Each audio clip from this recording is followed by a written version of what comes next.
말씀은 마태복음 28장 1절부터 10절까지의 말씀이 되겠습니다. 신약 성경 마태복음 28장 1절부터 10절까지의 말씀을 대독해 주시겠습니다. 안식일이 다시 나고 안식 후 첫날이 되려는 새벽에 막달라 마리아와 다른 마리아가 무덤을 보려고 갔더니 큰 지진이 나며 주의 천사가 하늘로부터 내려와 돌을 굴려내고 그 위에 앉았는데 그 형상이 번개 같고 그 옷은 흰 눈같이 이거늘 지키던 자들이 그를 무서워하여 떨며 죽은 사람과 같이 되었더라. 천사가 여자들에게 말하여 이르되 너희는 무서워하지 말라. 십자가에 못 박히신 예수를 너희가 찾는 줄을 내가 아노라. 그가 여기 계시지 않고 그가 말씀하시던 대로 살아나셨느니라. 와서 그가 누우셨던 곳을 보라. 또 빨리 가서 그의 제자들에게 이르되 그가 죽은 자 가운데서 살아나셨고 너희보다 먼저 갈릴리로 가시나니 거기서 너희가 배우리라 하라. 보라, 내가 너희에게 일렀느니라 하거늘 그 여자들이 무서움과 큰 기쁨으로 빨리 무덤을 떠나 제자들에게 알리려고 다름질할세. 예수께서 그들을 만나 이르시되 평안하냐 하시거늘 여자들이 나아가 그 발을 붙잡고 경배하니 이에 예수께서 이르시되 무서워하지 말라.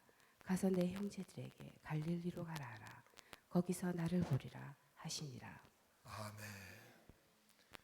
예수님 부활하셨습니다. 부활하신 주님을 찬양합니다. 아멘. 예수님께서는 자기의 죽으심과 고난받으심과 그리고 부활하심에 대해서 성경에 미리부터 아주 정확하게 예언해 놓으셨습니다. 우리 다 같이 한번 누가복음 18장 32절부터 34절까지의 말씀을 같이 읽어보겠습니다.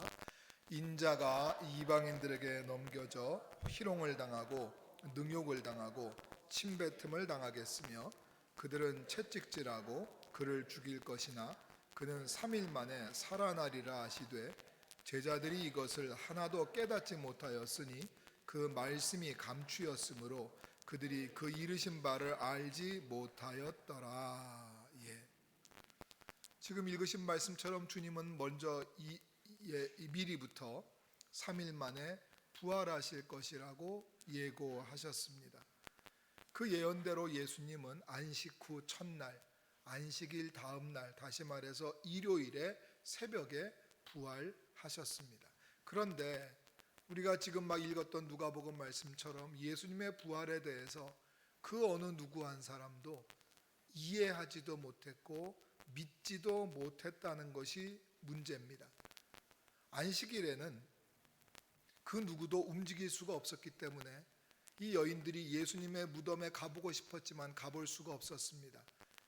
예수님이 금요일 날 오후 3시 정도에 숨을 거두셨고 해가 지고 나면 그 다음 날 안식일로 넘어가 버리는 거기 때문에 이스라엘은 해가 지면서 하루가 시작되는 거라서 해가 지기 전까지 예수님을 무덤에 안치해야 했습니다.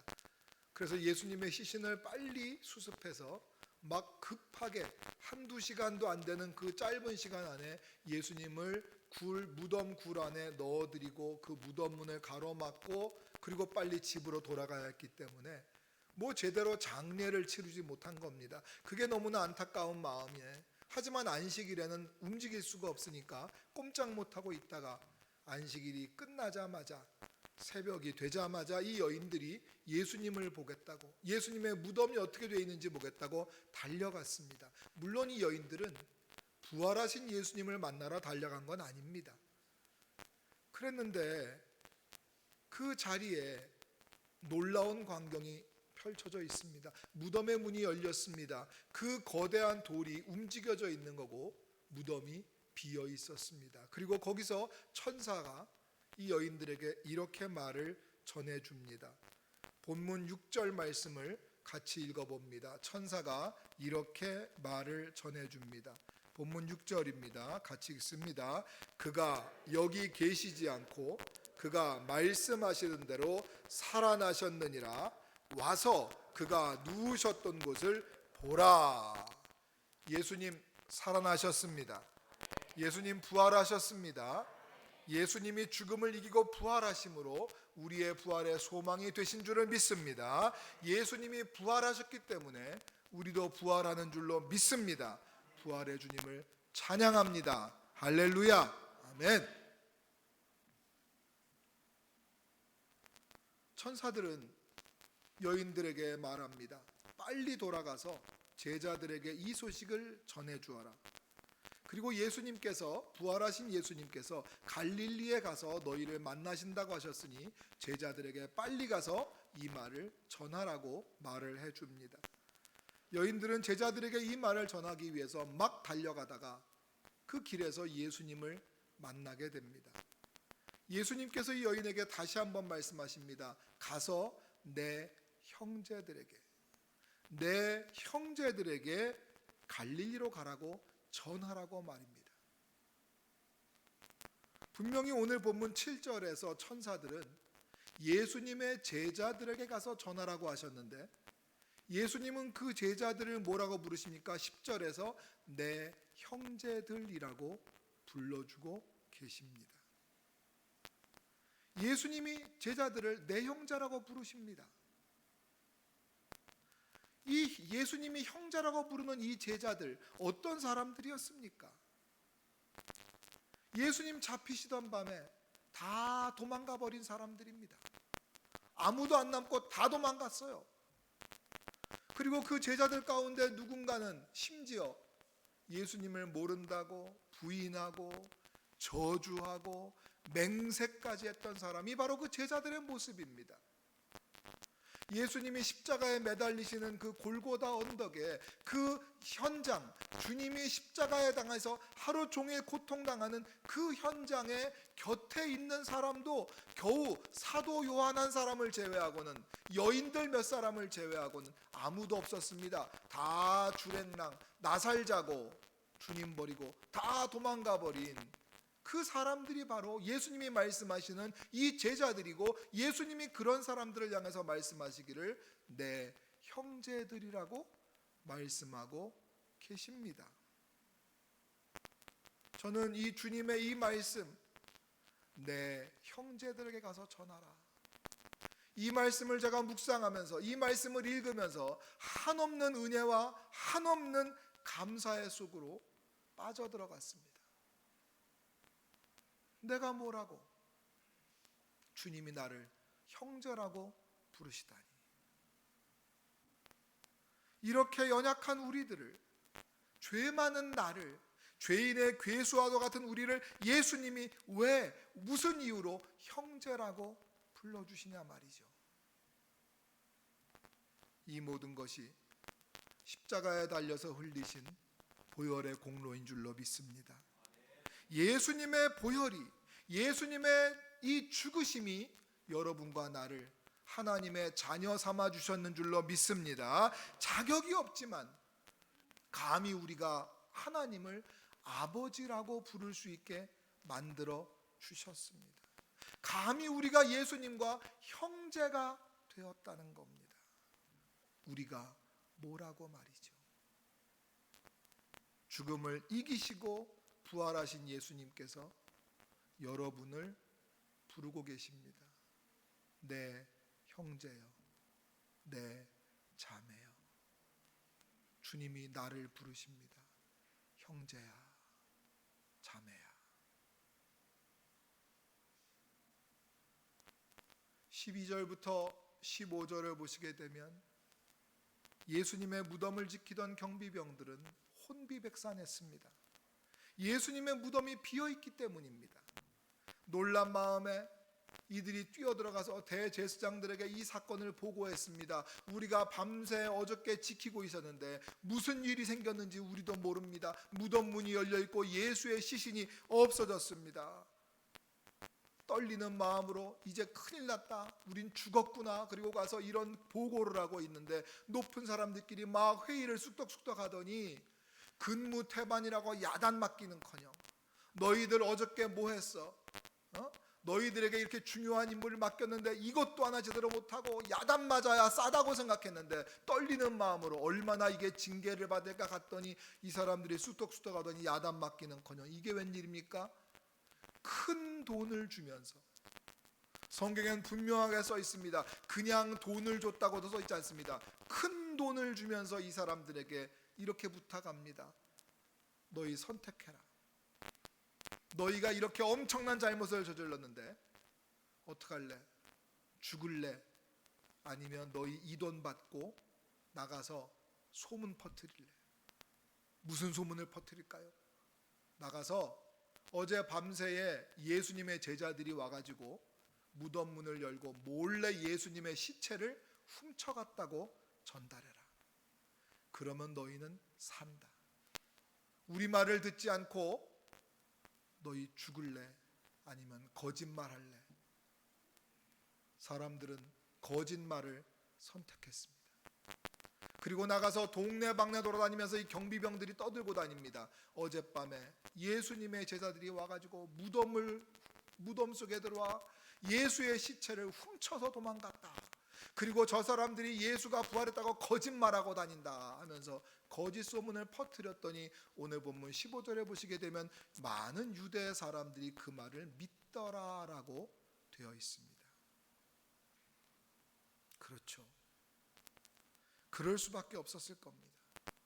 사람이 죽었다가 살아났다는 말을 믿기가 쉽습니까? 아니면 시체를 훔쳐갔다는 말을 믿기가 쉽습니까?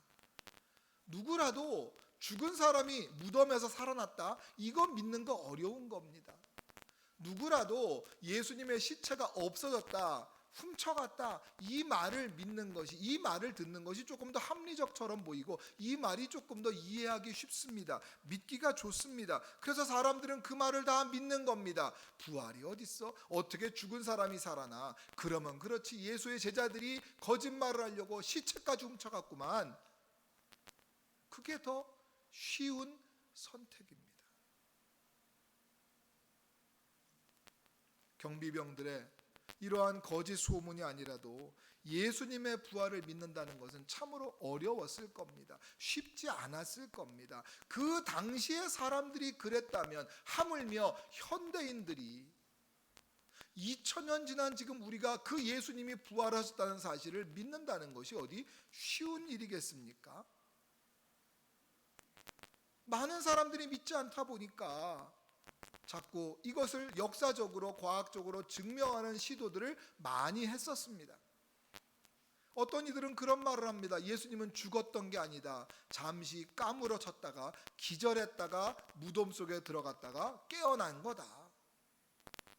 그런 말을 할까봐 그런 건 아니지만 요한복음에는 분명히 말씀하고 있습니다. 요한복음 19장에는 말씀하시기를 예수님이 매달려 있을 때 그 다리를 꺾으려고 했습니다. 왜냐하면 십자가형이 왜 잔인한 거냐 하면 아침 9시에 매달아 놓고 죽을 때까지 매달아 놓는 건데 해가 질 때까지 매달아 놓으면 안 되잖아요. 해 질 때까지 숨을 안 거두는 사람들이 있으면 확인 사살을 해야 했는데 어떻게? 마지막으로 다리를 꺾어버림으로써 확인 사살하는 겁니다. 십자가에 매달려서 피를 흘리고 물이 흘러다니다 보면 피가 다 빠져나가고 몸에 물이 다 빠져나가면서 결국은 서서히 죽어가다가 결국 심장이 터져서 죽는 거거든요. 아주 잔인한 형벌입니다. 오후 3시쯤이 다 되었습니다. 대제사장들과 종교 지도자들이 빌라도에게 가서 부탁을 합니다. 이거 이제 몇 시간만 지나면 안식일인데 그러면 저 시체를 치울 수도 없고 안 되겠다. 빨리 해결하자. 다리를 꺾자. 다리를 꺾어달라고 부탁을 합니다. 그래서 군사들이 이 다리를 꺾으러 갑니다. 그래서 좌우의 강도들의 다리를 꺾어버렸습니다. 예수님의 다리를 꺾으려고 갔는데 이미 숨진 게 너무 확실했습니다. 이미 운명하신 것이 너무나 확실했기 때문에 이 다리를 꺾을 필요가 없다 그래서 다리를 꺾지 않고 그냥 놔둘 정도로 숨지신 게 확실합니다. 그리고 그 옆구리에 창을 박아서 피와 물을 마저 다 뽑아내 버렸습니다. 그런데 어떻게 까무러쳤을 수 있겠습니까? 그 외에도 여러 가지 이유로 이 예수님의 부활이 사실이라는 것이, 죽음이 사실이고 부활이 사실이라는 것을 알리려는 많은 노력이 있었습니다. 그리고 예수님이 부활하신 것을 눈으로 본 사람도 500명이 넘었다고 나와 있습니다. 그러나 다 소용없습니다. 믿지 않으려는 사람은 어차피 어떤 말을 설명해줘도 믿지 못하기 때문입니다. 그렇습니다. 죽었다가 살았다? 이걸 어떻게 이해하라는 겁니까? 어떻게 설명하라는 겁니까? 설명 불가입니다. 그저 믿을 수밖에 없는데 믿으려고 작정하지 않은 사람들은 어떤 설명을 해준들 믿지 않을 겁니다. 그러므로 저도 오늘 더 이상의 설명, 예수님의 이 죽으심과 부활이 역사적 사실이었다는 사실을 더 이상 설명하지 않으렵니다. 단지 저는 오늘 사람들이 믿거나 말거나 인정을 하거나 말거나 정말 중요한 것은 예수님의 부활은 사실이라는 것이고, 예수님의 부활이 우리 삶에, 우리 인생에 어떤 의미를 가지고 있는지 거기에 집중해서 말씀을 잠깐 드리려고 합니다. 여러분, 인생이 죽음으로 끝나버린다면 얼마나 허무할까요? 여러분, 죽음을 직면해 보셨습니까? 죽음을 얼마나 생각해 보고 계십니까? 죽음 앞에 서 보셨습니까? 죽는다는 걸 한번 생각해 보셨습니까? 재수 없는 생각이 아닙니다. 사람은 누구나 태어났으면 죽게 되어 있다는 것은 기독교인이 아니고도 누구나 다 아는 사실인데 그저 인정하기 싫을 뿐이고 그게 내가 아닐 거라는 헛된 믿음을 가지고 있을 뿐입니다. 우리가 오늘 아무렇지도 않게 이렇게 나와서 예배하는 이 시간이 어젯밤에 누군가에게는 그렇게도 간절하게 억만금을 줘서라도 하루만 더 살게 해달라고 소원하는데 그 소원을 이루지 못한 그런 꿈 같은 소원이 오늘 우리가 아무렇지도 않게 오늘 나와서 예배하는 이 시간일 겁니다. 죽음은 누구나 맞닥뜨릴 수밖에 없습니다. 그러나 죽어서 우리가 수증기처럼 사라져 버린다면, 죽어서 없어져 버리는 거라면, 그저 몸뚱아리가 흙으로만 남고 내 흔적과 내 자취와 내 영혼이 아무데도 없어지는 거라면, 아니면 공중을 떠돌아다니면서 그야말로 귀신이 돼가지고 이리 떠돌아다니고 저리 떠돌아다니면서 그저 제사밥이나 얻어먹으러 왔다 갔다 하고 있는 존재로 전락해버렸다면, 전설의 고향에 맨날 나오듯이 그저 소복 입고 돌아다니면서 입에 칼 물고 돌아다니거나 산발을 하고 돌아다니는 인물이라면 얼마나 우리 인생이 허무하고 얼마나 가짜 같은 인생이겠냔 말이에요.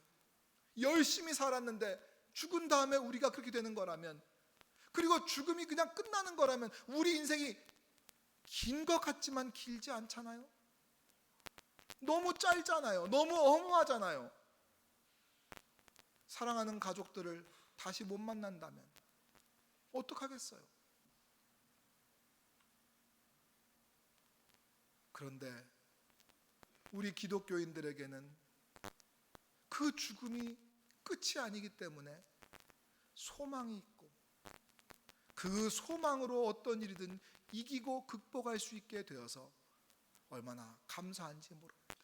사람들은 말할 겁니다. 그렇게 믿어라. 그게 그렇다고 니들이 믿는 거지 그게 사실이 아니다. 예, 그게 없다고 믿으십시오. 우린 있다고 믿을 겁니다.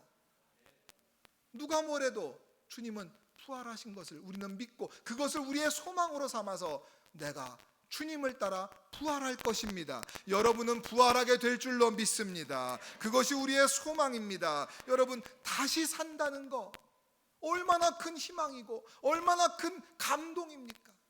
내가 부활한다는 거, 그보다 더한 선물이 어디에 있을까요?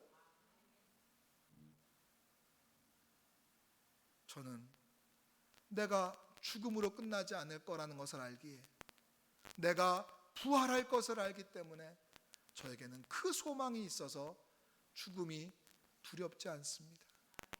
죽음을 막 기다리고 있지는 않습니다.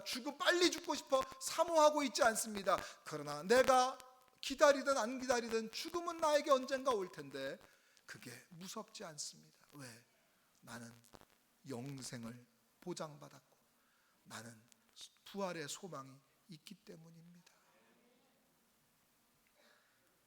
여러분, 예수님의 부활이 진짜냐 아니냐 하는 이런 소모적인 논쟁보다 정말 중요한 것은 예수님 부활의 정말 가장 위대하고 중요한 의미는 바로 이겁니다. 지금부터 제가 하는 이 한 문장을 여러분 집중해서 들으셔야 됩니다. 이 졸다가 한 구절을 빼먹거나 한 단어를 빼먹고 들으시면 또 2단 나오는 겁니다. 제가 또 이제 여러분 2단 교주 되는 거니까 제가 하는 말을 무슨 말인가를 이 한 문장만 잘 귀 기울여 들으십시오. 주님의 부활이 이 문장 안에 정말 깊은 의미가 있으니까 잘 되새겨 보십시오. 예수님은 부활하신 것이 아니라 부활당하셨습니다. 예수님은 부활하신 것이 아닙니다. 부활당하셨습니다. 예수님은 자기의 능력으로 살아난 게 아니라 하나님이 그를 살리신 줄로 믿습니다. 하나님이 예수님을 살아나게 하셨습니다. 예수님의 하나님의 아들이라서 산 게 아닙니다. 예수님이 하나님이라서 신이라서 자기 능력으로 죽음을 극복할 수 있었던 게 아닙니다. 하나님이 살리셨습니다. 만약에 예수님이 하나님이라서 죽음을 그까짓 것쯤 신이니까 그거 못 이기겠나? 하나님이니까 죽음을 이긴 거라면 우리에겐 소망이 없습니다. 우린 신이 아니니까요. 우린 예수님 같지 않으니까요. 우린 우리 스스로 살아날 능력이 우리에겐 없지 않습니까? 근데 하나님이 아버지 하나님이 그 예수를 살리셨다는 것은, 하나님이 그를 부활시켜 주셨다는 것은 죽었다가 살아날 능력이 아무것도 없는 우리를, 신도 아니고 능력이 없는 우리, 죽음의 권세 앞에 무릎 꿇을 수밖에 없는 우리를 하나님이 나를 살리실 거라는 증거이기 때문에 여러분, 그것이 주님의 부활이 주신 우리에게 가장 큰 소망인 줄로 믿습니다. 내가 사는 게 아닙니다. 하나님이 살리실 겁니다. 여러분, 부활 어떻게 합니까? 어떻게 죽었다가 살아납니까? 못합니다. 불가능합니다. 안 될 얘기입니다. 그런데 내가 하면 불가능한 얘기지만 하나님이 예수님을 부활시키신 것처럼, 하나님이 예수를 다시 살리신 것처럼 하나님은 우리를 살리시고 부활시키실 줄로 믿습니다. 그것이 우리의 소망이 되어야 될 줄로 믿습니다. 그러므로 우리가 해야 될 일은 예수님처럼 죽기까지 순종하는 일만 해야 하면 되는 줄로 믿습니다. 주님은 십자가를 지시기까지, 죽기까지 순종하셨기에 하나님이 그를 살리셨고, 예수님이 자기 십자가를 지고 가신 것처럼 우리도 우리에게 맡겨진 나의 십자가 지고 끝까지 믿음 지키고 갈 때에 무덤에 들어간 우리를 주님께서 다시 살리는 줄로 믿습니다. 저는 그것이 너무 큰 소망입니다. 다시 살아나서 우리 언젠가 하나님 앞에서 다시 만날 날을 소망하는 것이 저에게 너무나 큰 소망입니다. 여러분, 우리 중에 누가 먼저 어떻게 갈지 모르지만 먼저 가는 사람들 먼저 가서 조금 기다리고, 주님 앞에서 우리 누구 한 사람, 여기서 한 사람도 탈락되는 자 없이 다 천국에서 다시 만나기를 소망합니다. 천국에서 만나기를 기대해 봅니다. 여러분,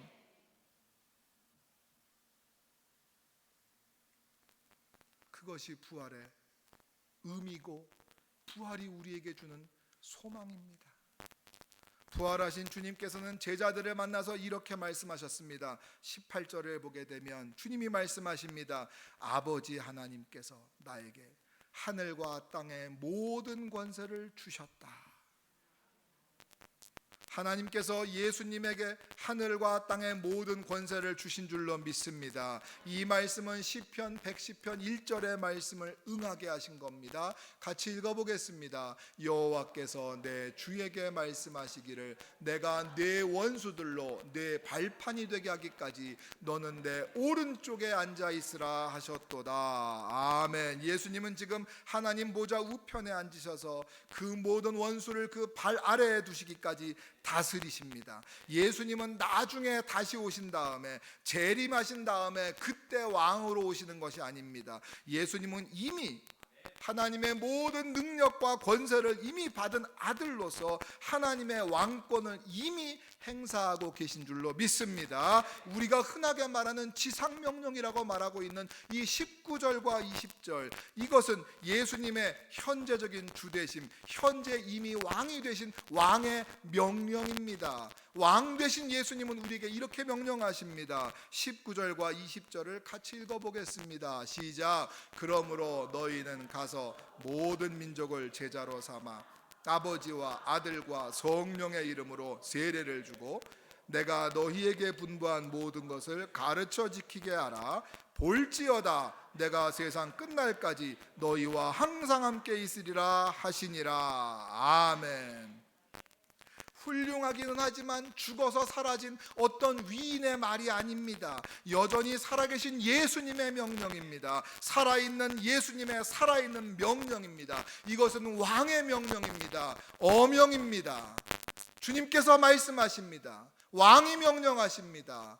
부활의 이 복음을 만천하에 전하라고 내가 너희와 함께 있을 것이라고 말씀하셨습니다. 여러분, 이 말씀에 순종하고 나아가는 여러분들이 되어야 될 줄로 믿습니다. 예수님의 부활을 만방에 알리시기를 바랍니다.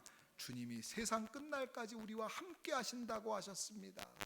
그것이 바로 임마누엘 되신 주님의 약속입니다. 그것이 예수님이 임마누엘, 우리와 함께 하시겠다는 약속의 말씀인 겁니다.